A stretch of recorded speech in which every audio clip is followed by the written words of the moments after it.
Hello and good football to all. This is the Shall We Football Podcast, powered by Razzball Fantasy. I'm Ryan. My co-hosts are AJ and Colt. Coming up, we have the Steelers wheel. We're stuck in the middle with you. It's NFL Power Rankings numbers 20 through 11. It's that big, juicy middle, the sirloin cut. At the end of the show, we'll present the Mac Oracle Award for episode MVP. Please follow us on Twitter at SWF_podcast. Watch us on Razzball Fantasy YouTube and go to razzball.com to not suck at fantasy football no more. Or any other fantasy sport. They do a lot of stuff on Razzball. Gentle peoples, human decency and puns not tolerated. Name calling is required. Do not wait until people are done talking to opine. Gentlemen, shall we football? Yes. Damn right. Yeah, we're going to get to that beefy sirloin cut in a second. We have some news and notes. Jonathan Taylor has requested a trade from the Indianapolis Colts. Jim Irsay said some rambling thing, probably holding a cigarette, about if he dies and Jonathan Taylor's outside the league, nobody's going to care. The league goes on. Everyone is replaceable, bloody, bloody, bloody. Colt, your thoughts? Well, not great. That escalated real fast. That escalated quickly.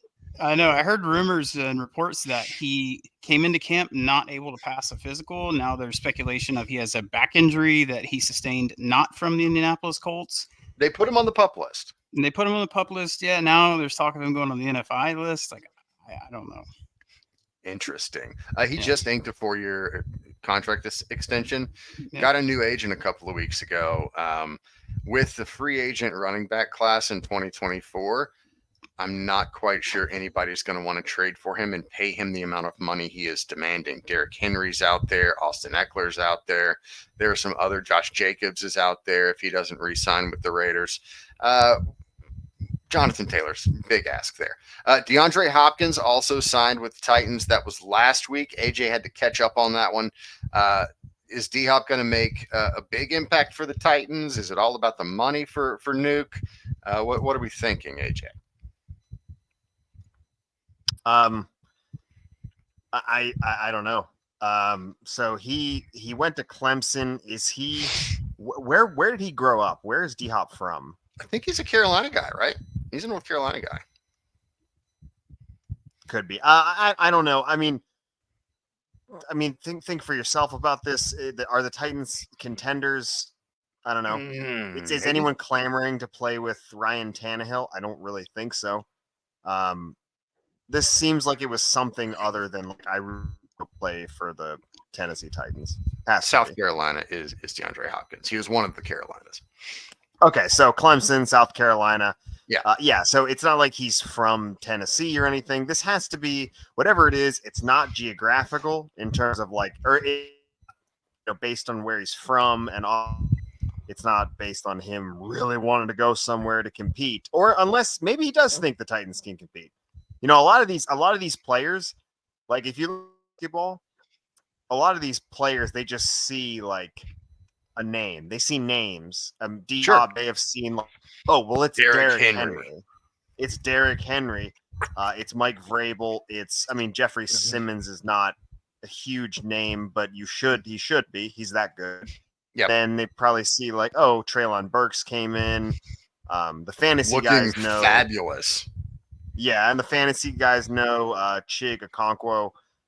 That might not be as big of a name. But anyway, I don't know. Maybe he does see it that way. To me, it has to be something other than like the Titans for the sake of the Titans or geography. Great uniforms the Titans have. That could be it. He wants to wear the Oilers throwbacks. That's what it is. Yes, sir. Good luck. Good luck, because they couldn't get it done beforehand. They're wearing it this year. They're wearing them this year. I think week 6. They already released them. Ideally they would wear them in all the weeks. I agree completely. Jalen Ramsey out until potentially December. I believe it's a lower leg injury of some sort, gentlemen. Not great for that Dolphins defense. They went out and got a superstar. That superstar is hurt. They have since signed a replacement. Probably not going to be of Jalen Ramsey's caliber. Big story this week. Sean Payton versus Aaron Rodgers and Nathaniel Hackett. AJ, would you set the stage? For Payton and A-Rod and Hackett, absolutely. I don't really care about the Jalen Ramsey injury. It's an injury. Sure. I mean, I happens. hope it gets better. Yeah, it happens. It's a thing. Now, Terrible thing happens. yeah, terrible thing, and it happens. Peyton versus A-Rod and Hack. Ryan and I were talking about this a little earlier. Ryan said, first of all, it's fabulous. Ryan said that Peyton may have just painted a target on his back. I said, well, with the Jets, and then nobody else, because nobody else gives a shit about this. I don't think any other team, unless they've got a personal connection to Nathaniel Hackett. Frankly, I think the Packers, I think that entire front office and locker room is like doing a little bit of a golf clap. Sure. I bet those guys aren't, they might, if anything, they're not upset about this. They enjoy anyone calling out those related in the inner circle of Aaron Rodgers. I'm sure. If they're either apathetic or it's that. Uh-oh. They don't hate it for sure. But I'd say the only people who are upset about this are A-Rod's inner circle, which included Nathaniel Hackett at one point and now does again. Yeah. Maybe not inner circle, but sure, not inner circle, colleague. but yeah, but colleague that he liked, that he worked with, he had a lot of success with, and had a ton of success with, which is, I think, what Aaron Rodgers is primarily concerned with. So when the Jets come to town October 8th, that's the in an matters. Afternoon game, that is going to be just fabulous theater. Agreed. Absolutely fabulous theater, and I wouldn't be surprised if the Broncos get their dicks kicked all the way in. All the way in. Spoiler alert, I'm talking Broncos today. I don't know if you guys are. I don't remember if you guys had him in last week or not. I'm talking Broncos today. Me too. So I'm excited for week 5 now. Give me something to look forward to that Sunday afternoon. And let's get after it. All right, power rankings numbers 20 through 11. Let's start with our fearless leader. AJ, what do you got at 20? I had no idea that was attached to me. No, it is now. I didn't ask for it. I don't think there's any reason why I would be considered. We are pretty much a rudderless ship, if true. Anything. Yeah. So at 20, okay. Now I want to get down to business now. Red Hogs 20. All right, Red Hogs at 20. Coulter. Yeah, I don't remember which. I know you guys have both already had the Red Hogs, correct? Yeah, I did have the Red Hogs at 22. I had them at 23. AJ, you have Red Hogs at... Yeah, so I have Red Hogs 20. At 20, which I guess my question was, do I have them the highest? Yeah, I do. The offensive line has gotten a little bit better. The defensive line is, God, if they would just ever play together healthy and consistently, they would be like New York Giants circa 2007 good. Chase Young in a contract year is going to be fun as long as he stays healthy. Again, yeah. As long as these guys are healthy, plus Sweat and Allen and yeah, they're insane. Yeah, who am I missing on that line? Just signed. New reinvigorated ownership. Oh, well, that too. I mean, that is honestly the most exciting part of this, and I think that culture is going to bounce back huge. Yeah, I think the culture is going to be the best thing about this. I don't think we have stopped to appreciate enough what is going on in Washington, or what is now absent in Washington. I think we should at some point take a moment of silence to appreciate what is no longer in Washington. Yeah, I agree. Dan Snyder being out is not just good for that team or the division. It's good for the National Football League and probably the good of mankind. Yes. Mankind, I would say. Yeah. Yeah. Culture, who is your team at number 20? Number 20, I have the Patriots. Ooh. Wow. I was a little torn of where to put the Patriots, but I'm thinking offensive weaponry too. There's not a ton really at the the helm here with McCorkle, our sweet prince. I mean, they just paid Devontae Parker way too much money.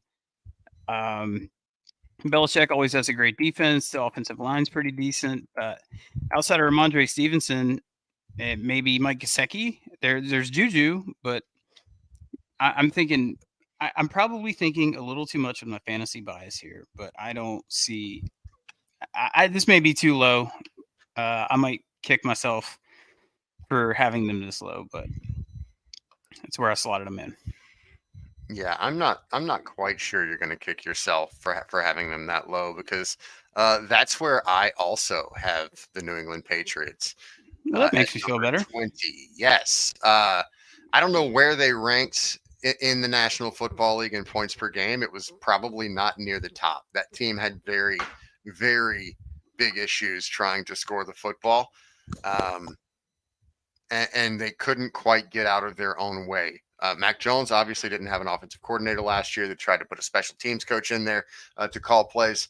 I expect that to get better with Bill O'Brien, somebody he's familiar with and relatively comfortable with through, coaching rehab university down there in Tuscaloosa. But I still don't know, like Colt said, I'm not sure they have the personnel on the offensive side of the ball to keep pace with even the teams in their division. They have a very good possibility of losing this division. They've got a high-powered offense in Miami, a very solid offense in Buffalo with Josh Allen, which makes it high-powered. Then you've also got the Jets, which we don't know what they're going to look like at this point, but chances are good with Aaron Rodgers, probably going to be better than what the Patriots can field. And their defense is always going to be pretty good, but that's safe. Yeah, comparing the Jets and the Pats, I think you're pretty safe there. Yeah, I think so too. I think the Jets are going to. I have a different outlook of the Patriots, and I'll talk about it a little later. But it's not. It's not even in the same ballpark as what I think the Jets are. No, I don't think so either. I don't think it's a novel idea either. No, I don't think so either. All right, number 19, AJ. Broncos. Got the Broncos here. They were really, really tough to place. Yeah, they were. It's the Sean Payton effect. Like, I think I talked about this last week. Like, it's like the Broncos were like my barometer, and I don't think I did a great job of comparing them, because I was like, okay, I've got 24. It's the Panthers. Would they beat the Broncos head to head? I don't know. Maybe. And I was like, remember Sean Payton? I was like, okay, 23, the Packers. Would they beat them? Maybe. I don't know. Oh, yeah, I forgot Sean Payton. I just kept going like that. 22, 21, Giants, Titans, 20, Red Hogs. Like, I don't know. I look at this team. The defense statistically was good last year. Yes. The Broncos was. Bradley Chubb is no longer there, but they've got some pieces in the front seven, and then there's the secondary, which, Pat Surtain is certified at this point. They added Mike McGlinchey. Already. I think that they're going to run the ball in a way we haven't seen the Broncos run the ball in a long time. I think they're going to be able to run the ball in a way that's unfamiliar to like a generation of fans at this point. Yeah, I think so too. Yeah, I think so too. And I think that's going to matriculate. And then obviously the relationship between Sean Payton and Russell Wilson and all that shit. This might be too low. Like I think the Broncos are one of the league's great wild cards this year. I was going to say they probably have, if not the biggest question mark, one of the biggest question marks. You just don't know. You just don't know. This was safe for me, putting them 19. Yeah. Coulter, who do you have at 19? I have the Steelers at 19. Mm-hmm. The Pittsburgh Steelers. Yeah, they've shored up the offensive line mightily this year, and I look for Kenny Pickett to take a pretty good step forward this year. I mean, Tomlin's a great coach, defensive mind, but there's plenty of weaponry there with Pickens and Deontay Johnson. And let's not forget Allen Robinson now as the wide receiver 3 on the team. Najee's a great running back. I mean, he had a little bit of an injury coming into last year. Jalen Warren was uber efficient when he touched the ball. I feel pretty good about Pittsburgh this year.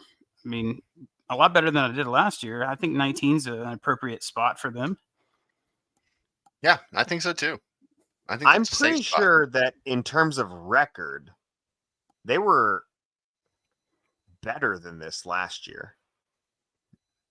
I Mike think they had Tomlin a still better doesn't have a record. losing season. Yeah, I think they had a better record than what would have amounted to the 19th best team in football. Didn't they come on a little strong at the end and get a couple of wins to Well, avoid a either losing way, season? what I'm saying is yeah. like, so you're thinking, Colt, you're thinking they've improved, Yeah. but you have them finishing worse than last year.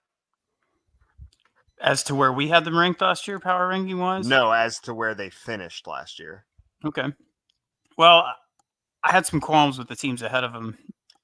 So I guess that's where I have to chalk it up to. Oh, you mean there's things about the teams ahead of them that you like more than the Steelers? Yeah. Yeah, gotcha. Okay. I had him at 21. AJ, we haven't gotten to them for you yet, correct? No, and I might regret this. I really regret this. Yeah. All right. So Colt and I are about in the same ballpark with the Steelers. My number 19 team is the New York Football Giants. I have very little faith in what this team can do outside of their head coach. I've got him at 22, my man. So yeah. I have less faith than you do. Yeah, I just don't know. At the time when Daniel Jones signed his contract, it was one of the richest in the NFL. It has since piddled down the list a little bit with the signings of Jalen Hurts and Justin Herbert and so on and so forth. But Saquon Barkley being back in camp and ready to go and making the decision to be there for his teammates is best for probably his career and, you know, what owners will do with him in the future. And it's best for the team as well, obviously, because he is a transcendent talent. The defense is fine. That was one of the most overachieving teams in football last year. They hung on by the skin of their teeth. They won a playoff game in Minnesota. Yeah, that defense, it's got some young pieces on it, which was one of the most difficult parts ranking them. Because Dexter Lawrence is an actual dude. Dexter Lawrence, Quinnen Williams, Kayvon Thibodeau was 36th out of 119 edge rushers per Pro Football Focus. Then you still got Adoree Jackson, who was 31st out of 119 cornerbacks. And then you've got first rounder Deonte Banks this year out of Maryland. Adoree Jackson floating around having a nice career. Right? After coming out super highly touted out of USC, fizzling out in Tennessee, floating around, having a nice career. Good for Adoree Jackson. Great athlete, punt returner at USC. He was awesome. I mean, it wasn't awesome, sure, but whatever. I have no faith in this Giants team outside of Brian Dable. That dude can absolutely coach magic into a team. Damn right. Yeah. So they're a little bit of a sleeper just because of Brian Dable, but talent wise, they're just not there. I don't think. Yeah. Have the frankly, same for me, everywhere. That and Daniel Jones. Jalen Hyatt is apparently running like lightning fast in camp, though. That is miles an hour. I don't know what they. Yeah. Like pay attention. Pay attention. Yeah, Jalen Hyatt does that. That's like a thing he does. Yeah. You know. He's a blazer for sure. Yeah, he's a blazer. I don't know. At least he does something different than the redundancy of Wandale and Sterling Shepard and Paris Campbell. Sure. And Tyreek Hill's top speed last year was 23.8. I wrote 23.2. And Jalen Hyatt has been clocked multiple times at 24 miles an hour in camp. He may be the new fastest wide receiver in football. Wow. Maybe. Let's go, baby. Yeah, he may not be able to run routes, into it, but he can run fast. But those, like, if you especially if you watch Tennessee consistently, you know this. This is news. Yeah, he can burn. This is not news. Now 24, I'll granted that's incredible. But if you watch Tennessee, which you should have last year, God, they were fun. Hi Mads. For listeners. God, this is so weird. I don't think I've said this yet. Ryan's wife just walked into this little office here. Yeah, she's gonna hang some clothes, so we'll just keep trudging along, and she'll hang some clothes, and then it'll be fine. Okay, let's trudge then. No, you're good.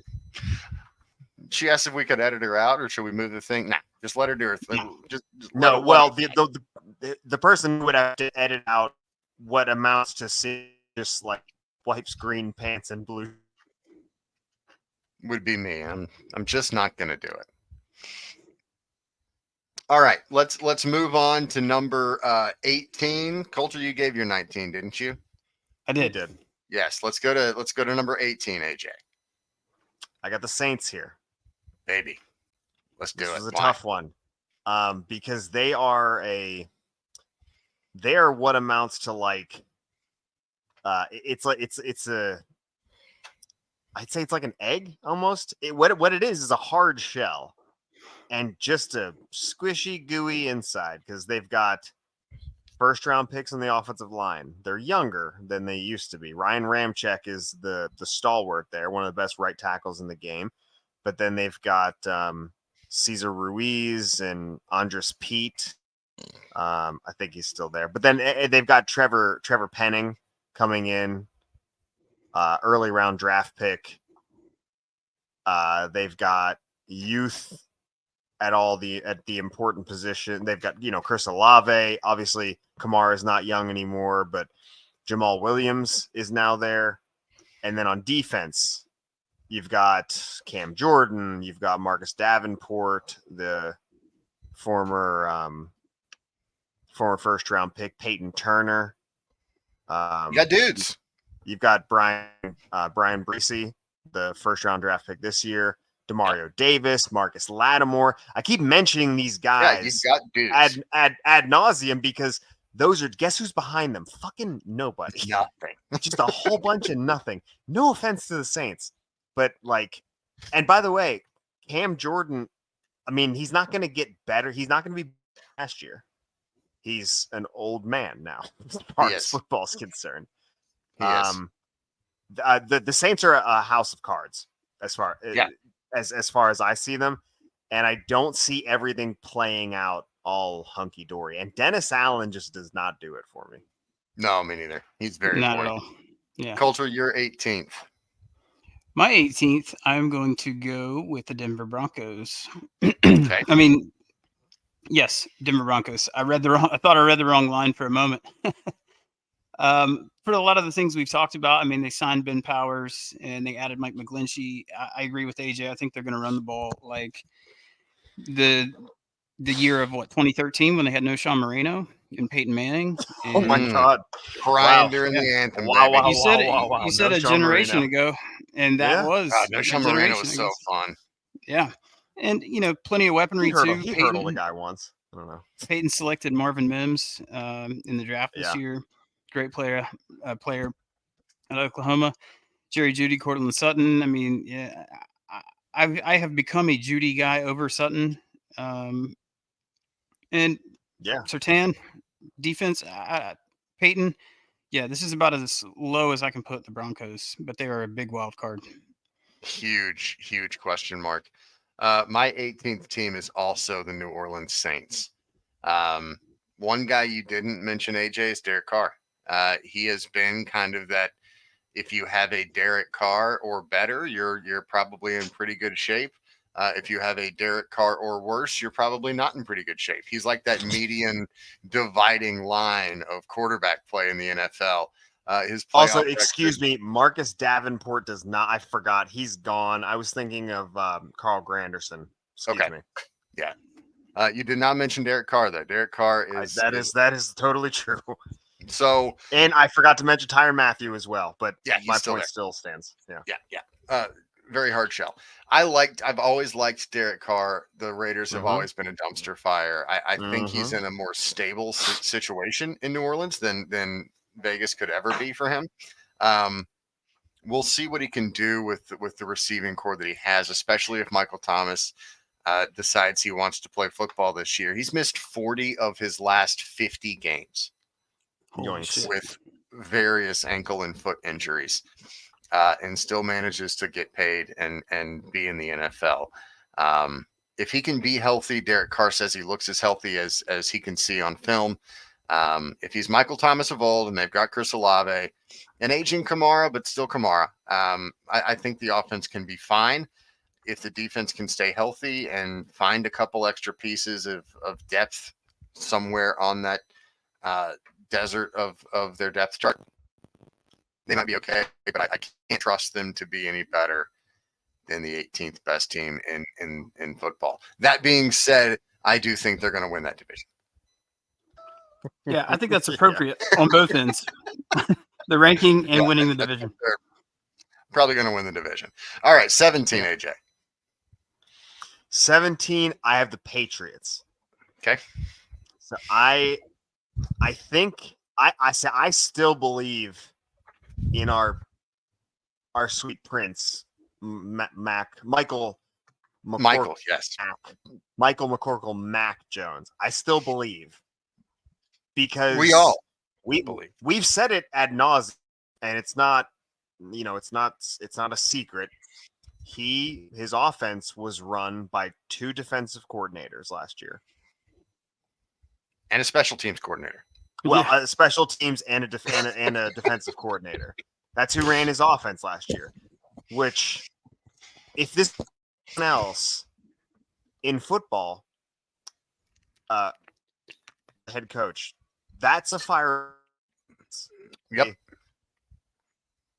Well, I guess not, unfortunately, but it was Bill Belichick, so nothing you can do about that. You cannot fire that man unless he does something like like horrific. That's the only way you can fire Bill Belichick, right?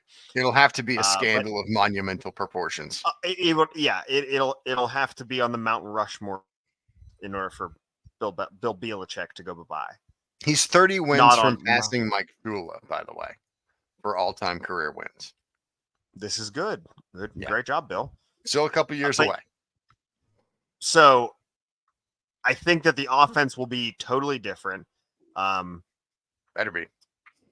I think Ramondre Stevenson is going to benefit from that big time. The fantasy community is looking at him as a top 8 player pretty unanimously. Yeah. Top 8 to 10 guy. And then I think Juju Smith-Schuster is good enough to have himself a season in that system. Is asked to be like, if they throw somebody else to as the number 1 wide receiver and allow Juju to try to just slot into number 2, I think we could see some things. Also, I think Mike Gesicki gets unlocked a little bit. I do too. I mean, have we forgotten how, like, what tight ends have done in that? Right. Yeah. And his relationship with Bill O'Brien back at Penn State too. Yeah. That is a pull, my friend. I like that. Well done. I did not. I left Penn State in 2012. It was only like a later. Yeah. Bill O'Brien and Gesicki were together, and I would not have been able to pull that. It knows by been around far a long time. the amount of college football of the 3 of us, and I just I'm blown away at that poll. That was I had no idea that Mike Gesicki went to Penn State. That was the dynasty community for you right there. Yep, excellent work. I think that, and then this defense, Christian Gonzalez heading into that secondary with the depth that they have back there could be really, really nice. Josh Uche by the numbers, especially advanced analytics, was like, I don't know if you hear of this, an incredible pass rusher and he had 11 sacks, but also just regular stats. He had 11. That's like, the defense is really good if you didn't know. Yeah. And then the offense, I think, is going to pick it up. Also, Bill Belichick. That's why I'm slotting them in over teams like the Giants, teams like the Red Hogs, the Broncos, the Saints. Now, the team I have at 16 I had a tough time putting in front of them, and we're going to get to that. Yep, we'll get there in a second. Coulter, you're number 17. Number 17, I'm going to the Tennessee Titans. I can't put them any further. Derrick Henry, they just signed DeAndre Hopkins. Traylon Burks year 2. Tannehill's healthy. Vrabel's a great coach. That division is going to be a little bit more competitive this year. I think the Jags take a big step forward. A little foreshadowing in the ranks. I'm a believer in Vrabel and the way he runs that team in the locker room, the discipline, the game plan that they follow. Defensive line was nasty last year. You could not run on Tennessee. And it's kind of hard-nosed mentality. Right. They added Al-Shaair from San Fran. That's a key addition too. So I'm on board with Tennessee here. And Skoronski in the draft this year. So yeah, that's a big impact player. That's out of big. the gate, I think he's going to be a huge impact guy. Yeah.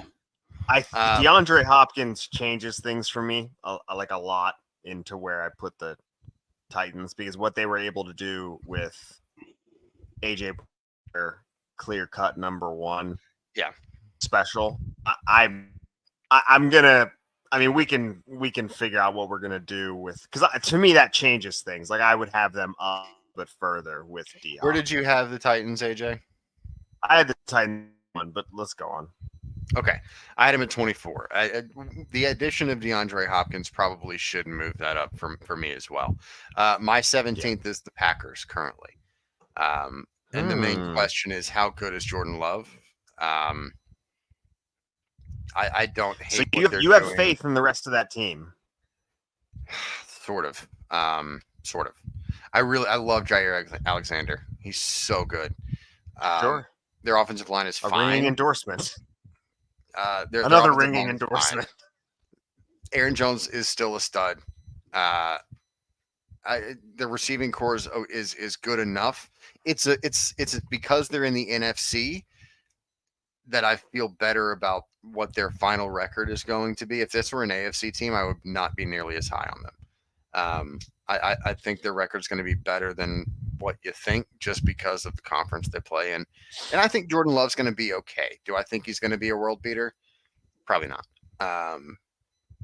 But I think he's going to be okay.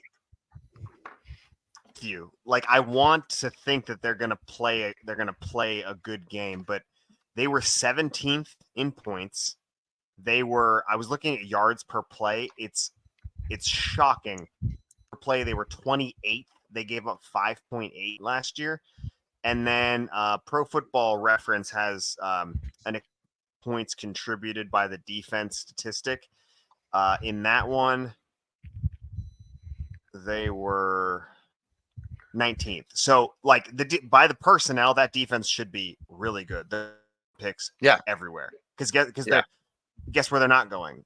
The offensive skill positions, notoriously, right? So they've all been dumped on the defense.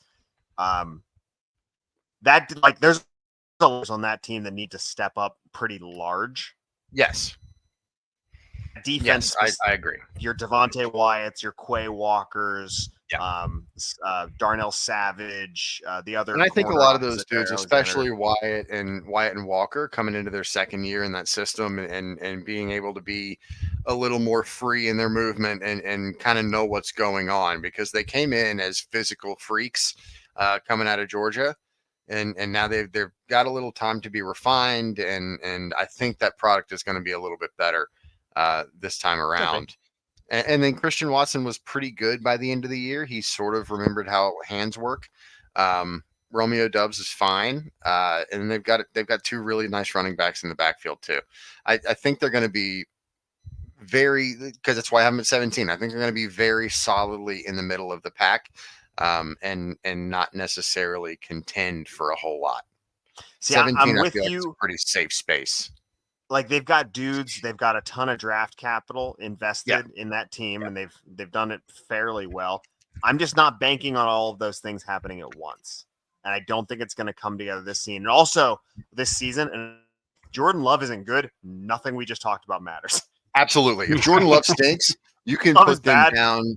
You can put them Yeah. down with the Bucks. You can put them down with the Bears and the Raiders. Maybe not Texans and Cardinals bad, but they could be really bad. So you're banking on Jordan Love being a serviceable quarterback. Who's I know we've talked about this wins not being a quarterback stat, but compare somebody, not play style, but like level of perceived effectiveness as a quarterback. You comparing Jordan Love to? Again, not the play Derek Carr or below. Derek Carr. Derek Carr is always the by which we measure all quarterbacks. Yeah. Are you above or below Derek Carr? I think he falls a little below the Derek Carr line, but not. We're not talking like Baker Mayfield tank your season, right? Sort of level here. We're talking very much middle of the pack. It's his first year as a starter. He's gonna have some bumps and bruises, but it is his fourth year in the NFL. Like he's Daniel been around. Jones. Yeah, I'm fine with that. I'm fine with Daniel Jones. So you're saying Daniel Jones is where you're at with it? Daniel Jones may be a little bit better. Really? Because he's got Brian Dable. So if that's the case, I cannot fathom them being here at 17. If he is worse than Daniel Jones, I cannot imagine that they're this high. I think they got more talent on their roster than the Giants. But the Giants, I'd have to look. I don't know if their defense was statistically better. I don't think they were too wildly different. Yeah. Jordan Love is going to take his bumps. He's going to take his bruises, but he's also going to have flashes of, oh, that's why they drafted him. He had that in the game he started last year. His numbers weren't great, but he had flashes of, ooh, that's it. That's why. So, and I think he's going to have more of those moments as you progress through the season, and the totality of his work at the end of the season is going to look very different than individual bad performances. Follow up on that, building on that, is he the future? I know it's a loaded question. It's tough to. Is he the Packers' future? I know it's kind of loaded, but they better hope he is. I don't think so, but for sure. Okay, so you don't think so? I don't think so. I'm telling this pick is confusing to me. Well, let's move on. They're 17th. It's not like I put them in the top 10. They're not making the playoffs.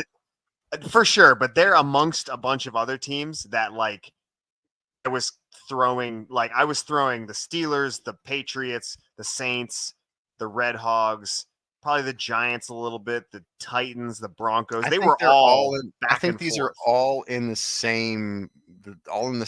Agreed. I think the Packers are in that breath. Right. It's interesting that you put them so high in that like mishmash of them, but we'll see. Let's go on. It is very much a mishmash. Anywhere between 22 and now 17. Like you could probably arrange those teams in any order, and I'd be fine with it. Fair enough. Yeah. All right. 16 AJ. Wow. It's the Steelers for me. They were 10th in points allowed last year, and in front of them were two teams that only played 16 games. Yards per play, they were down at 23. So the defense could be and then they were 13th in expected contributed by, which is that Pro Football Reference stat. My point is their defense could do anything. It could be anywhere this list. Here's the thing though. They've got dudes everywhere, and a lot of this was played last year sans TJ Watt. If TJ Watt is healthy, this defense will be a top 10 unit without question. Agreed. And if their new nose tackle, Keanu Bennett, the rookie out of Wisconsin, is a dude, then that will help the center of the defense with the 7, like the nose, some of the interior defensive linemen not named Cam Hayward, and then the backers. They just signed Quan Alexander, not a huge pickup, guy that has experience who can rotate or come in for Elandon, and I don't remember who's playing opposite him. It's obvious none of the it's not Bush or Jack or anything like that. It's not Schobert. Whatever it is, Hopefully, if he can solidify the center of that defense, but Joey Porter Jr., I think he's going to be a stud. I think so too. It may I take think him a little bit, but I think it's going to be great. it may. I think the secondary it could be really good. Patrick Peterson, and then obviously What's the left edge of Patrick rushers. Peterson? Right, but he showed out last year. He did. He played. He balled. I mean, and I'm not even accounting for his age. If you account for that, he really balled out. Yeah, he's And nowhere then- near what he once was, but he's still a very, very for good sure. player. Yeah. And then if you look at the totality of what they're bringing, the sections, it's matched by few regarding the 3 deep at wide receiver. And now you add Darnell Washington to Pat Freiermuth and Najee Harris.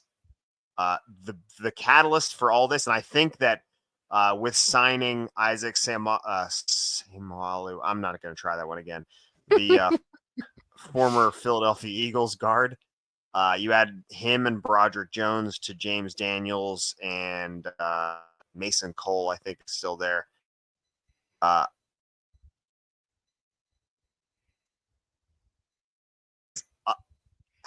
I seem to be, like, what I've read and the people I've spoken to, I seem to be the low on Kenny Pickett of the people that I'm familiar with and the things that I've read on the sites that I have. I feel like I'm in the minority thinking Kenny Pickett's not it. And I've sort of allowed myself to be convinced. I think I'm in the same boat as you about Kenny Pickett. I don't think he's the answer long term. I think he's fine. I think he's. I don't even think he's fine. Like, I think Derek Carr is going to be. Yeah, I think Derek Carr is like a lot better. I think so too. I think Pickett can be Carr. I think that's his ceiling, but I think he can at least be Carr in the next 2 to 3 years. I think that's optimistic.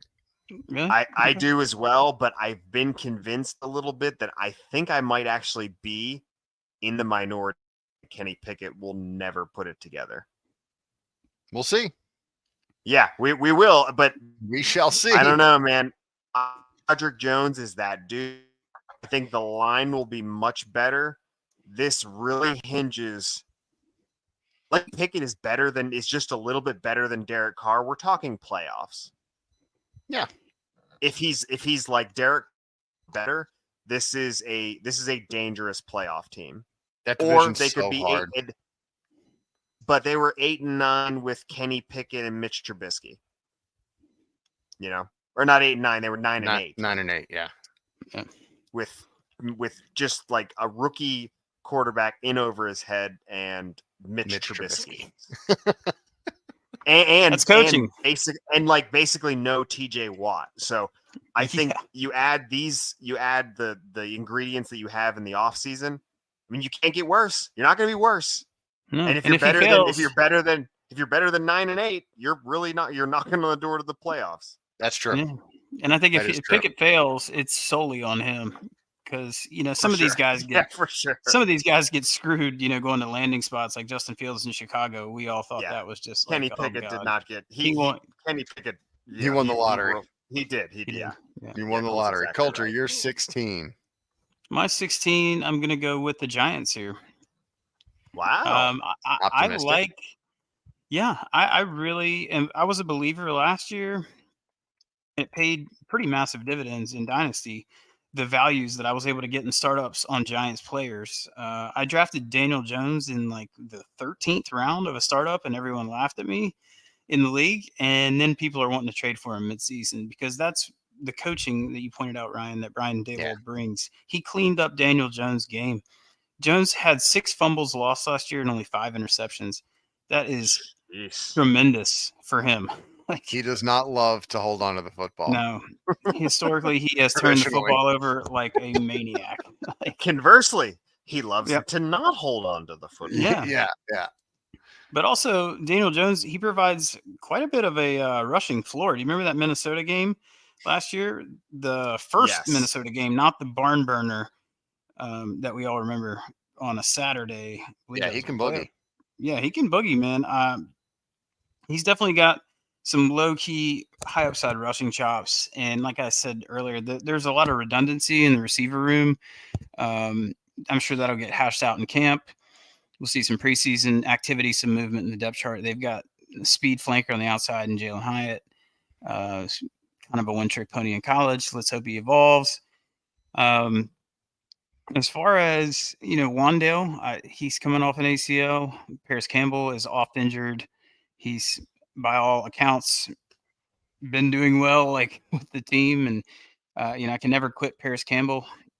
You do The love you some player, Paris Campbell. the player that he Yeah. was coming out of OSU. Yeah, I don't know. I mean, this has mostly everything to do with Saquon Barkley, Daniel Jones, and Brian Daboll. I'm not Yeah. even thinking too hard about the defensive side of the ball. For what it's worth, PFF has the Giants ranked 13th in their power ranking. I think that's a little Generous. too high. Just a Yeah. touch too high. 16 is about as high as I could go, but I struggle to put them over guys like Tennessee or Denver. This whole 19 through 16 has been pretty tough for me, but also they're in a really I wouldn't say tough. Yeah, it is a tough division. I mean, Dallas and Philly. We don't know what Washington's I would really say really so. going to do, but when you count for Dallas too, um, Washington yeah, is that team that, like, I think it's one of the worst teams. If you're in a division, it's one of the worst teams to be the worst team in your division for you. Yeah. Because oh, well, we got the Red Hogs. Oh, fuck, they've got arguably the defensive line in football. They've got a terrifying wide receiver in Terry McLaurin. An I was upstart just, I young mean, guy I in was Jahan Dotson. Their like, rookie their first year quarterback can throw deep balls, like probably one of the better deep ball throws in the league, just straight out of college. yeah, Like they can beat tackling people. him is like it's like a 5 to 7 step process. Yeah, Washington, our beloved Red Hogs are going to beat some teams this year, and I'm all here for it. Like, it's like, you have a team in the lower half of your division, and they might be bad overall, but one thing that they're just stupid good at, which makes them just the biggest pain in the ass, which would for the Red Hogs be like their stupid personnel on the defensive line. It's like you get screwed by your worst team in the division being like the best at one thing. Yeah. And if you're not on your game when you play them, that one thing can take you down. It's yeah, it happens sometimes, and the NFC East is screwed by the Red Hawks just having like maybe the best D line in football. Yep. All right, I have the Broncos at 16, and it's because I could put them anywhere. You could convince me at the end of the season that they could be anywhere between like 8th and 24th. 8th, yeah, 8th. This is by the end of the season, but not now. No, I heard you. I heard you. Not now. It's mind blowing with what you think about Russell Wilson, and you telling me all of these teams together, roughly all the teams from like 16 to 23 to 23 or 24. Mm-hmm. You think Russell Wilson is a good quarterback, but you have them at 16th for one, and two, you think they could be 8th. How the hell would they even conceivably get as high as 8th with your feelings about them as a team being among 8 teams from 16 to 24 and thinking Russell Wilson is average at best? Because how do you reconcile that? There is the Sean Payton effect. The same way the Giants have the Brian Daboll effect, Sean Payton could have that impact, and he very well might not anymore. You just don't know. The personnel on that team is good enough that if you can rein Russell Wilson's wildness in and bring him back down to earth and let him remember what he is good at instead of trying to do more than he's capable of, you can rein him into being a better than average NFL quarterback. He has gotten away from what made him so great in his early days in Seattle. They have the personnel to be very, very good. I just don't know where to put him early in the season without seeing any sort of anything to go off of with what this offense is going to look like. We've talked about the defense already. Like this team has the dudes. It's I'm still whether pretty or not. shocked. Yeah, I am like I have them at 16 because I don't know where to put them. I have them 16 based No, purely I mean, on personnel. that concept makes perfect sense. Yeah, To me, I have them like at the 16 rationale, perfect. because the personnel's good. And by the end of the season, they could be a top 10 football team. And also by I'm the saying this in my end of the mind. season. My mind keeps like it hurts when you say that I know because it doesn't do like that great part things to doesn't my soul. compute. It doesn't That part it just does doesn't do not great. compute, my man. They could be by the end of this season what everybody thought they were going to be in last off season. Remember That would what be last such an unbelievable flip. remember Russell what we Wilson. thought they were going to be 1 year ago. Right? Yep. I think I was more hesitant Remember. than you guys were. Denver. Oh, Maybe I not. was the I don't most know. hesitant. I've I always thought said you Russell were Wilson because stinks. of your feelings about Russell But Wilson. the general public, the thoughts on them before the season started last year Yes. was they were going to be world beaters. Like shout out Yeah. our I guess you could call him coworker at this point, our former guest, beloved friend, Nate Polvote, and he and his wife, their feelings about Russell Wilson and the Denver Broncos. Yeah. Before what amounted The to a debacle lost that was season. last Yeah. season. Yeah. Did And you guys they see very what- well, with Sean Payton at the helm, they could be that. But they could also stink again. Or they could also wind up at 16 and be fairly mediocre. Did you see the quote from Sean Payton So on the offense? On the that team? right now, About for the hole that Hackett dug him. Yeah, well, he says something to the effect of, "Yeah, this is the most embarrassing coaching job I've ever seen. Everything that you saw last year, we're going to do the opposite." Yeah, it was bad. Ryan, the only thing that really makes this make sense is that the league is so stratified right now. There Yeah. are like 6 to 10 halves, depending on who you consider in there. Yeah.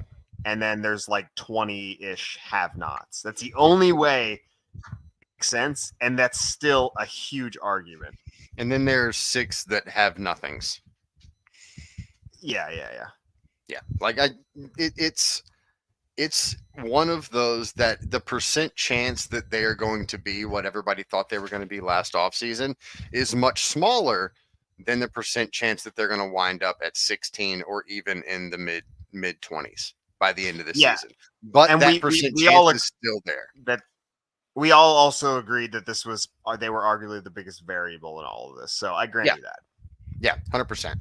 Now, 8 might have been a little bit of an exaggeration, but still, they could be a dangerous playoff team, or they could be mediocre and fighting for a Every wild card time you spot. say these things, you drive me back into conversation, but I will stop and we can move on. Yeah. Oh, there goes Colt. Oh boy. There you All go. right. Well, let's press on. Yep. So let's go to 15 now. AJ. I had 4 teams in the running for this spot. So I've ranked this team the last of the 4 teams I was considering here, and it's the Vikings. Okay. They just like the defense, what they've added, it's not enough to take them where they need to be in order to rely on what I'm going to say was kind of the fluke that gave them 13 wins. They won 9 one-score games. Yeah, I mean, that's common knowledge that they played so many close ones and won them. First of all, that's not going to happen again. Second of all, having to rely on that again, like if you have to rely on that, you're fucked. If you have to rely on like winning a ton of one-score games, you're gonna have a problem, and you're gonna need like Brian Dable most like early, like first half of last season.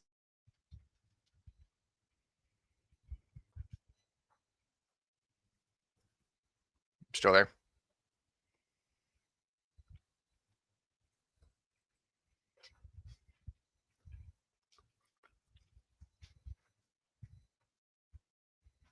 Still there?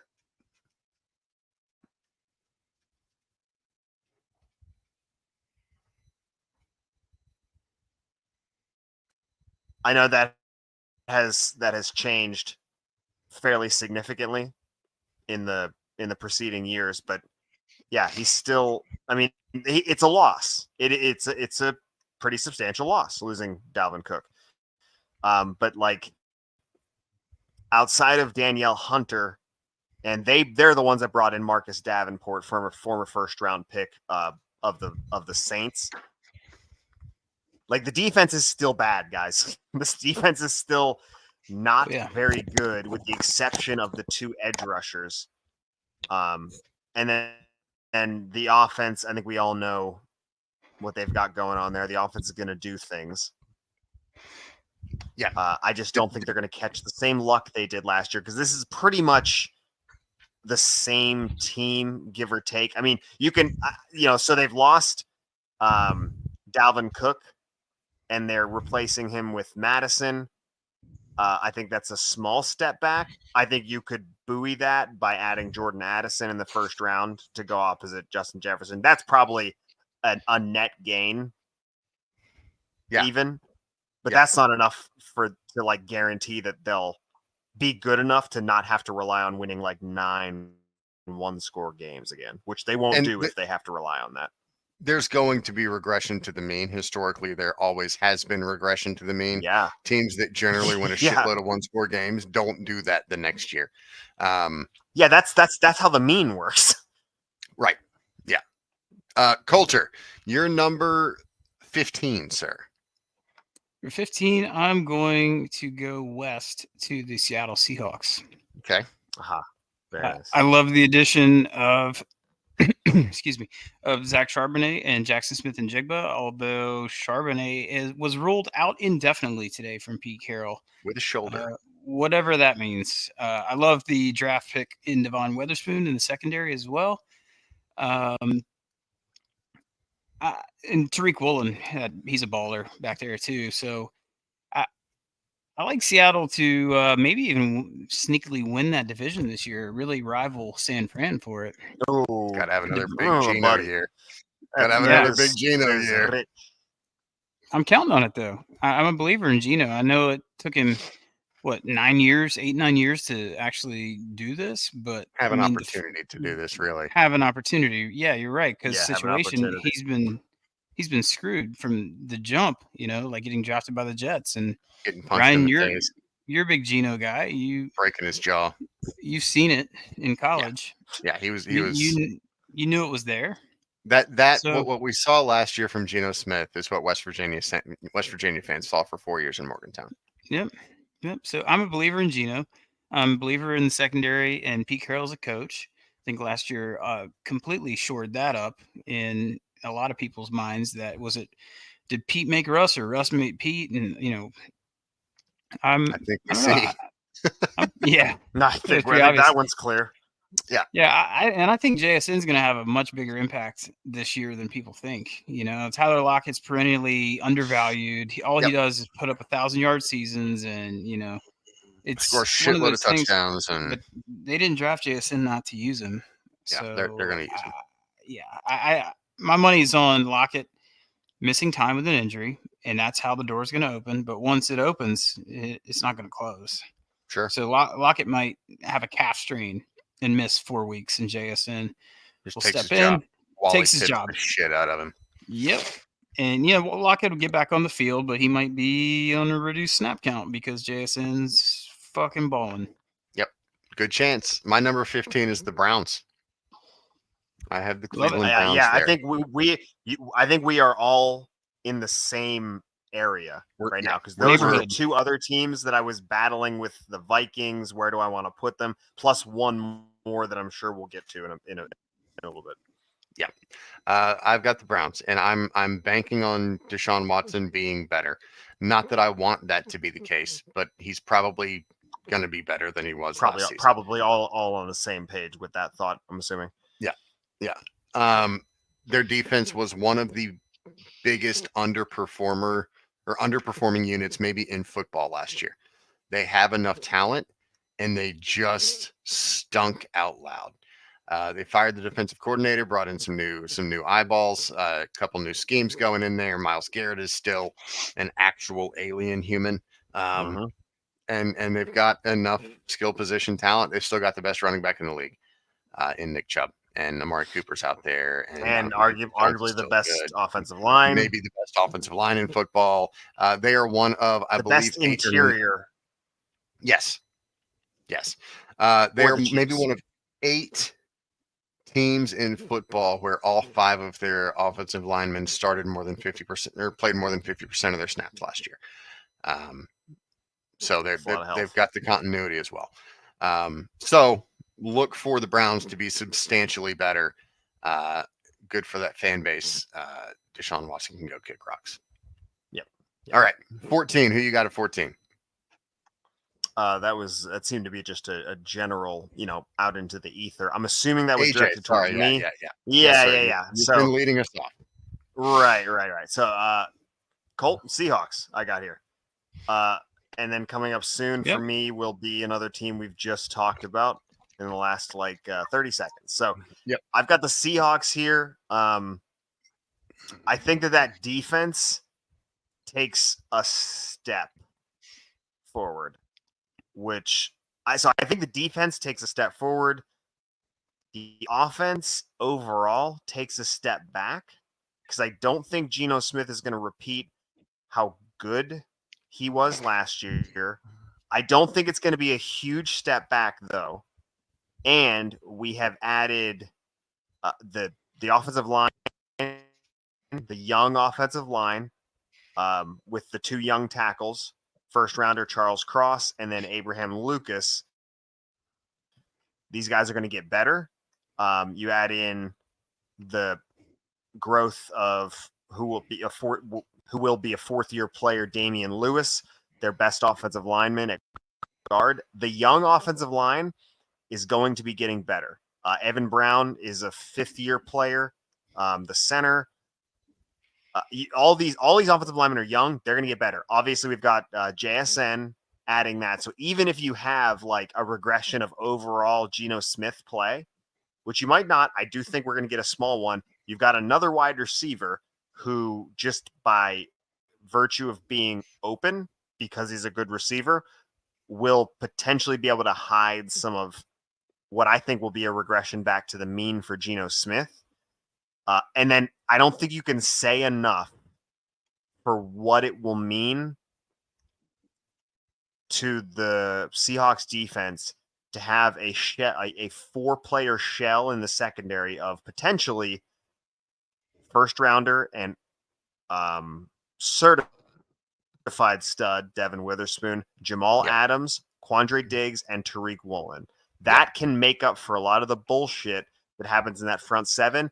And most importantly to all of this, Bobby Wagner is back, who at his age was still the top-ranked linebacker per PFF. He knows this city. He knows this team. He knows this coaching staff. Bobby Wagner single-handedly will elevate this defense. I think this has become a more complete team, and they'll be better even if Geno Smith takes a small step back. Yeah, I agree. Coulter, who you got? 14. 14, I'm going with the Detroit Lions here. They were very intentional. Literally all on the same fucking page. They were very intentional about their draft selections this year, as we watched together some of them in the first round there at your house, Ryan.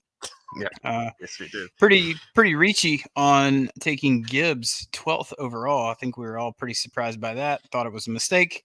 I still think it's a mistake. They damn well better use him, because all of us fantasy dynasty degenerates, we're gobbling Gibbs up everywhere we can, because they got rid of DeAndre Swift. They got rid of DeAndre Swift.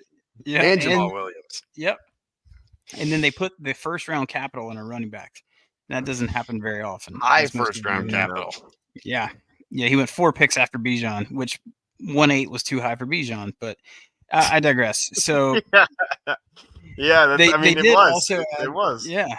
They did also they signed Cam Sutton, Emmanuel Mosley, and then they also got C.J. Gardner Johnson from the Eagles and the second round pick from Alabama, Brian Branch. So the secondary is shored up a little bit. The offense through Ben Johnson is great. This is another team that I was all in on last year from a fantasy perspective, and it paid huge dividends because it's just a matter of getting it right too. I got plenty of things wrong, believe me. I drafted plenty of Broncos too, so I dug my grave with that one. Yeah. But I I was a believer last year in Detroit and what they were building up there, and it started with the offensive line. They were building a monster, quietly Mhm. building a monster, and they're continuing to do that this year in a different way in other aspects of the ball. And I'm here for it, man. I think 13 is or 14 is a really nice spot for them. Yeah. What do you guys think? I got the Vikings at 14. Okay, So we're all still kind of floating in that same water. I, nebulous. I agree. I agree with AJ that the defense is not good enough. That it hasn't improved enough. That offense is still going to score a lot of points. Their offensive line is going to be better. Kirk Cousins got destroyed last year. If you guys Yeah. haven't watched the quarterback show on Netflix, it's just like 8 full episodes of Kirk Cousins just getting annihilated and grunting and groaning, trying Is to that the get off Dallas the game in there? It does. It has all of them. It has all of Okay, them, and because that was particularly bad. every time he gets lit up, he just lays there like, oh god. He makes a noise like a wounded animal, but he's tough as nails. Yeah, He Kirk's is tough as he's shit. pretty yoked up too, man.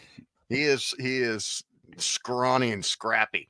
Um, I highly recommend the show. It's fabulous.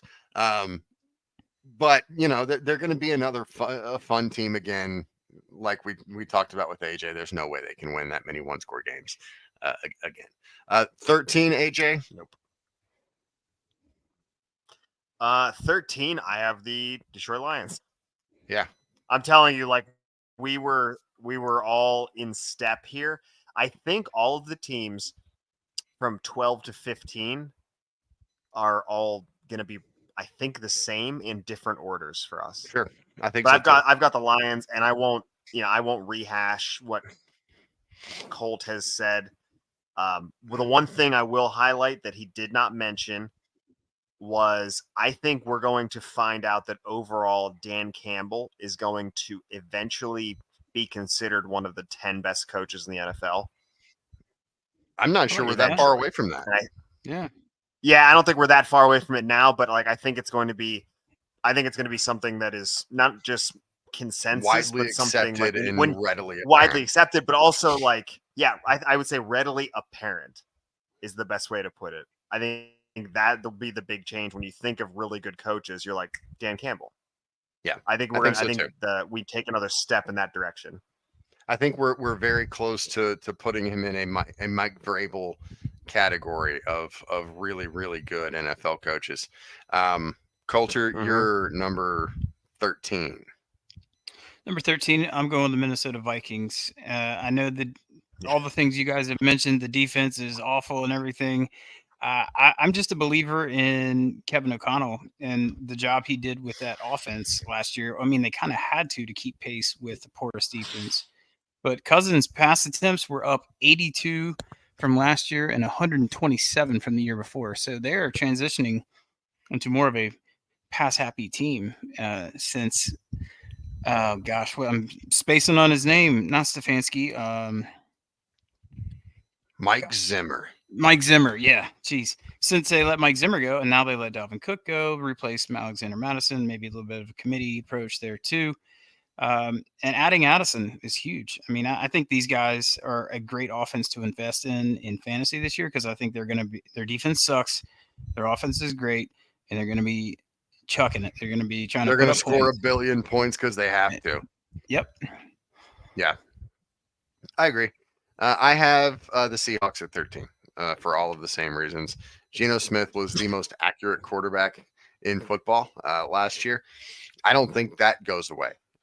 He made there were so many games that you watched of the Seahawks and so many highlight reels you watched of the Seahawks that Geno would make a throw that made you gasp a little bit. And it happened once or twice in almost every game where he would thread a needle and be perfectly timed. And that is the pinpoint that got him drafted. Like and that was 10 years ago, and he still has that. So I don't think his accuracy is going to drop off a whole lot. They're just adding weapons. That's why I kind of bumped him up to 13 in my book. AJ, you're number 12. Yeah. So going along with the 4 teams that I think we all have interchangeably in different positions from 15 to 12. At 15, I had the Vikings. At 14, I had the Seahawks. 13, I had the Lions. And 12, I have the Browns. Yeah. Which I think we all... we're all living in the same... I think we all have those 4. Yeah. We're swimming in the living same... in the same aquarium. Roughly in the same waters. Yeah. I think that this defense takes a big step. I think, and I'm certainly a little biased here. I think Jeremiah Owusu-Koramoah has himself a big old year. I think so too. In their linebacking core, Denzel Burke had an uncharacteristically poor season. He's better than he played last year. Denzel Ward, excuse me. And then, it's good to see Greg Newsome II, their former first-round pick. I believe he was Wake Forest, if I remember correctly. Could have been Vanderbilt. No, Greg Newsome. Greg Newsome with Northwestern, excuse me. First-round pick, playing well. Juan Thornhill played pretty well on defense. The most important thing is this. I think that they have the best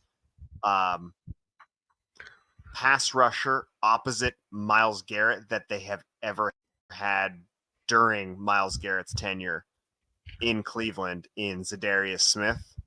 Yes. He was 13th out of 119 edge rushers by PFF. We've talked about the offense enough. I also think Deshaun Watson takes a massive step forward. We all know about the running game, and we all are aware of their wide receivers.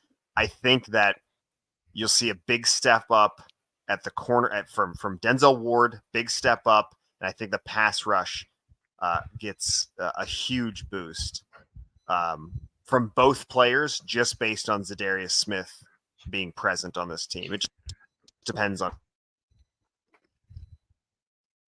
Yeah, Denzel Ward's success has always been health dependent. If he can stay healthy, he's one of the NFL's best corners, but he tends to get nicked up a little bit as he goes through the season. But yeah, we're all in the same boat here. Colt, who do you have at 12? Jacksonville Jaguars. All right. Aha. Yeah. Okay, this is our first deviation. I love what Doug Peterson's doing up there, man. I think Trevor he ascended last year, and we saw that coming. I think he's going to take another massive step forward this year, and I think Ridley is going to be a major addition to this team. There's the room's pretty split on Ridley. Is he washed? Is he whatever? I mean, I think he's still got it. I've seen some videos from him in camp. He's what, 26? He's 28, but he hasn't played in 2 years, so he's physically still 26, right? His body's fine. His body's fine. I'm not holding his age against him at all, but mentally still like 16 to 17. Yeah. Now he did step away from the game for mental health issues, which props to him if that's what he had to do to get right. Like we support that. And then he got. But to be clear, I'm being facetious. He's talking about the gambling thing. I know you were, because I was I was getting ready to address that too. That can also be that is probably, it could be part of his mental health struggles. Sure. So I don't want to make too much of a light of that. Sure. But yeah. Right. I was getting there. I was going to joke on the gambling aspect. He was a dumbass for betting like he did, and he got a full year, which I think is a dumbass penalty. We won't get into all of that, but I think Ridley's the truth. He's going to elevate this offense. Oh my Christ! There's still Christian Ryan, are you fucking kidding me? Did you just blow your nose? I did not. I did a big hard sniff though. Why? Still Christian Kirk, still Zay Jones. Then you've got the running back room. They added Dearness Johnson just for depth, and Tank Bigsby, who's also a pretty damn good player coming out of Auburn. There's talent everywhere. talent everywhere on the offensive side of the ball. Evan Ingram had a career year. It only took a decade for that to happen almost. Got paid. But he got paid. Yeah. Yeah. I love Colt, everything you're saying Jacksonville's all of doing. this. You're Yeah. saying all of this, and I do think probably that you have the Jaguars the lowest of The the three lowest of us. all three of us. Yeah. I I'll talk think about you them do. next week. That's cool. Yeah, I'm glad so, to hear so, it. so will I. So I'm a little conservative with them still, I guess, but I am still a very big believer. I was a Not believer me, last year baby. when Doug I'm Peterson was hired. So Yeah, I'm all in on Jacksonville this year. I've yeah, got the Lions at 12, and I think Okay. they win that division. The NFC Oof, North oof, goes through yeah. Detroit this year, baby. I Wow. love what Detroit's Wow, doing. wow. I know it's wild. They I love may be this. the most fun team to watch this season is Detroit. They're going to score a billion points. They somehow kept Ben Johnson, and Amon-Ra St. Brown's a great player. When Jameson Williams comes back from suspension, he was coming along at the end of last year when he started to finally get healthy from his exploded knee. This team is going to be a blast to watch. they're going to be so much fun, especially at yeah. home. Yeah, once you get past that 6-week suspension for Jameson Williams, watch this team in the second half of the season. I'm psyched up to watch the Lions.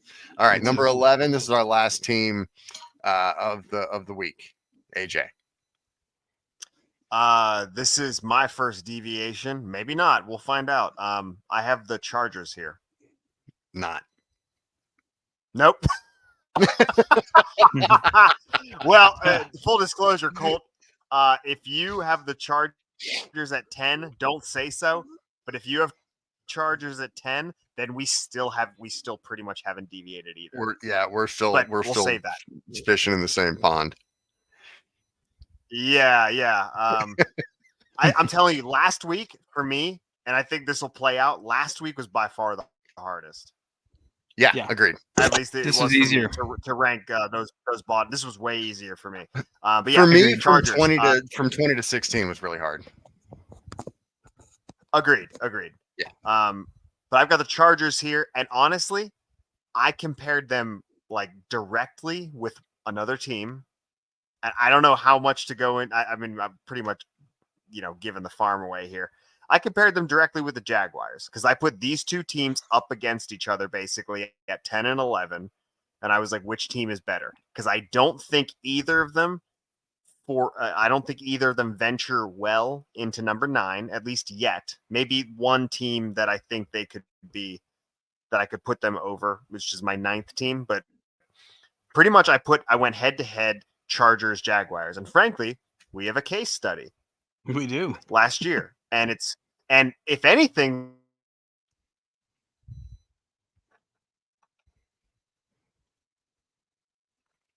they'll probably get a little healthier, but I would say that the Jaguars, having just come off a big win over the Chargers in the playoffs.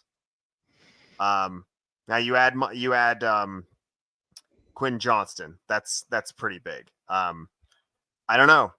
I still put the Jaguars. I put a lot of stock in that head-to-head matchup last year, and I don't think I quite did it justice saying that even though the Jaguars are better and the Chargers aren't, they are actually much more than I let on. The offense is going to be, with 3 really good wide receivers.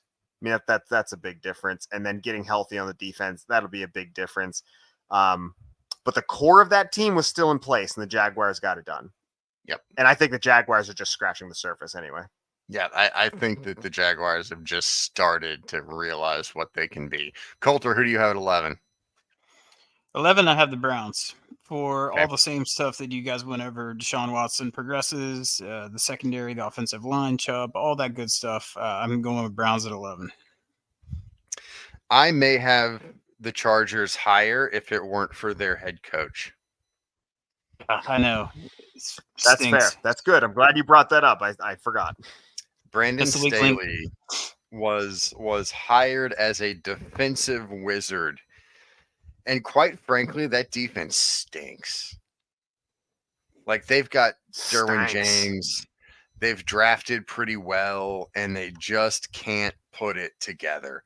on the defensive side of the ball. J.C. Jackson, and like they've got some dudes over there.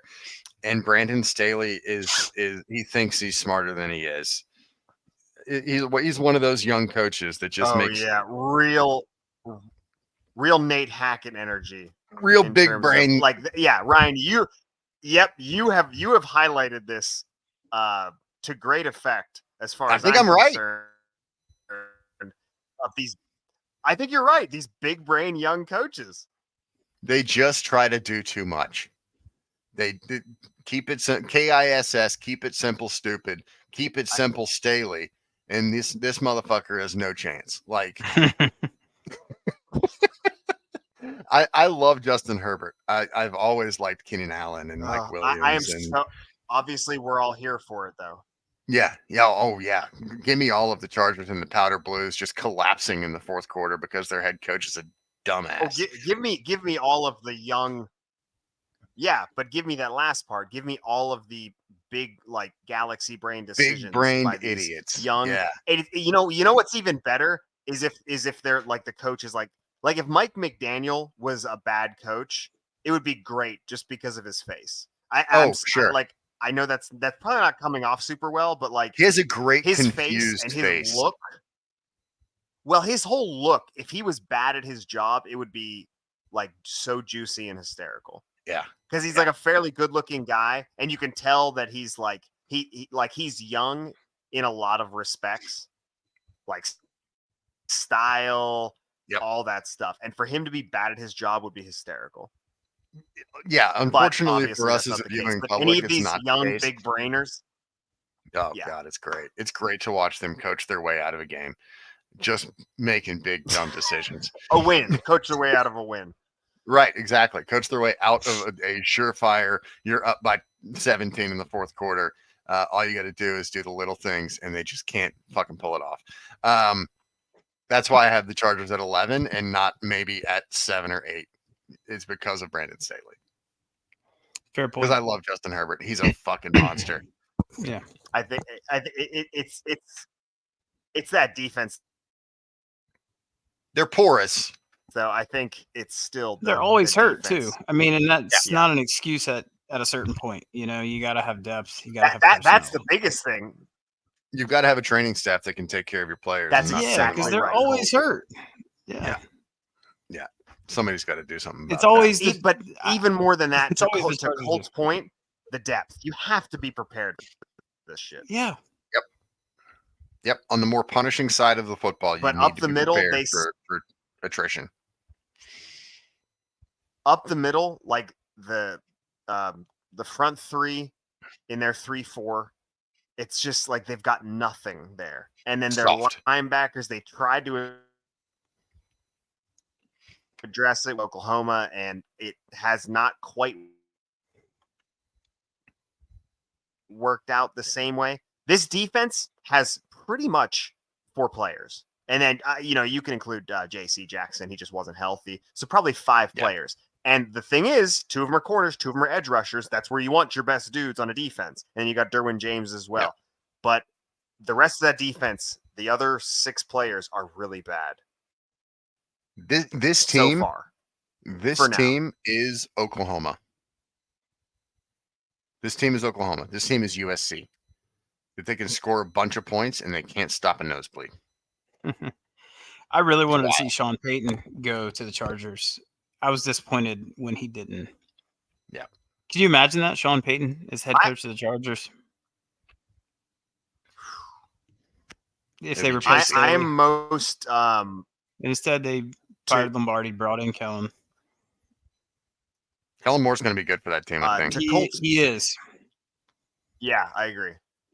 I think to Colt's point, the most important thing about this, and unfortunately it's like the most variable thing in football, is fucking health. Because if Joey Bosa is healthy, those 6 players I alluded to, like Alohi Gilman and Kenneth Murray and Michael Kendricks, Sebastian Joseph Day, Austin Johnson, these guys get better if Joey Bosa is on the field. Yeah, sure. 100%. And J.C. Jackson, the corner, as well. Yep, 100%. All right, that is our 20 through 11. AJ, would you like to introduce our next shenanigan? Yeah. This is the pronunciation game. These are things that our old roommate Evan Carmison can't say. He's our muse and our flame, and also the star of Jewish Netflix. Well, it's Jewish regular Netflix Netflix. making. It also could be Jewish. No, it's regular Netflix, and it's Jewish matchmaking on There you go. regular Netflix. I He don't got think there. there's like specific Netflixes. Yeah, I'm there.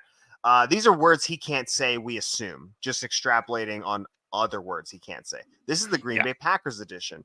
Rosters as of 5/21/23. First player, offensive lineman out of Penn State. Colt, this is your week. Do it. Do the thing.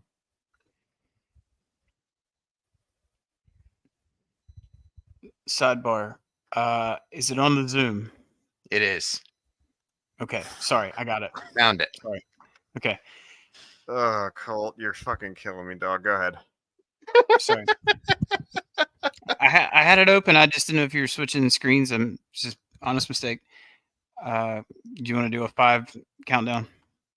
Nah.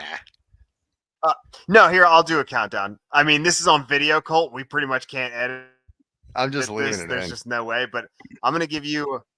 Yeah, Ryan's going to leave all this in. I'll edit it out, but Ryan doesn't give a shit. So he's going to leave you like a metaphorical push. Okay? If you make Alright. it to this part in the podcast, you deserve this. Sure, exactly. So I'll go ahead and take a Ryan, swing. shush. 3, 2, 1. 3, 2, 1. I'm here. I'm pushing. This is me. I'm pushing you off the. I'm pushing you out of the nest. Go. Say All right, words. taking a swing on the first one here, Green Bay Packers edition.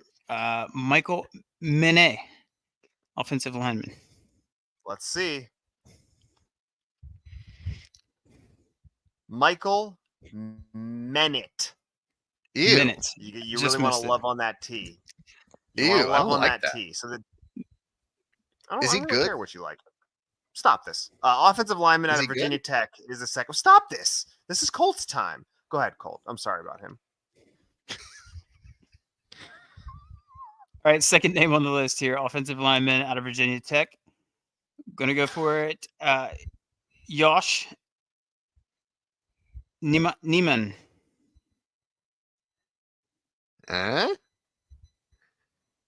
Nyman. Oh man, I thought I had it.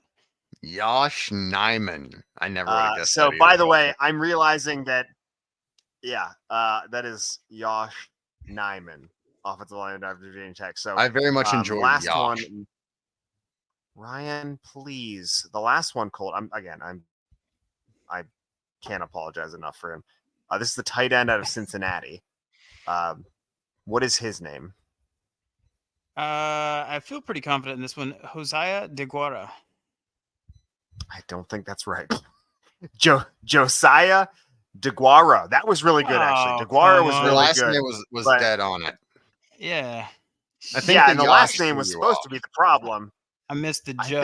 think. Yeah, I think the Josh is Josiah, what where are got you? you. Well, Yeah, Josh so screwed go everything say up. a couple hail rosaries and then do this for us real quick. Say this name. This is the kicker for the John- Texans, we think. John Christian Kaimi Noea Lomeka La Keke Lumumba Palaveria Yep. Fairburn. Yep, I think you nailed it. nailed yeah, I it. think so. Congratulations, tonight's winner of the McCourt Award. It's Sean motherfucking Payton. Hell yeah, For Peyton. just, Back in business. I mean, you know why. You know why? Because What a guy. he's got. I mean, he's got just giant stones. Oh, And he anything does. that Oh, he does. upsets anything that Yeah, he doesn't upsets care. Aaron Rodgers is generally like, I don't want to say it's always a good, like you've done a good thing, like It's always morally, fun to watch, though. but you've done a fun thing that I Yep. appreciate. Agreed. Last week's winner was Razball's Fantasy YouTube channel. Ryan, let's go home. Thanks for listening to the Shall We Football podcast. Please subscribe to our responsibly sourced program on any podcast platform and Fantasy Football by Razball, where our humble podcast can now also be. Also, subscribe to the Razball Fantasy YouTube channel for video versions of our fine program. Yes, they are back.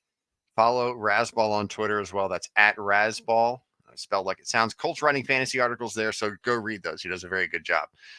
Lastly, follow us on Twitter at SWF_podcast. That is at SWF_podcast. Texas is picked to win the Big 12 this year. That means they will inevitably go 8-4 and lose to probably Kansas State and Iowa State and do some other stuff. Texas is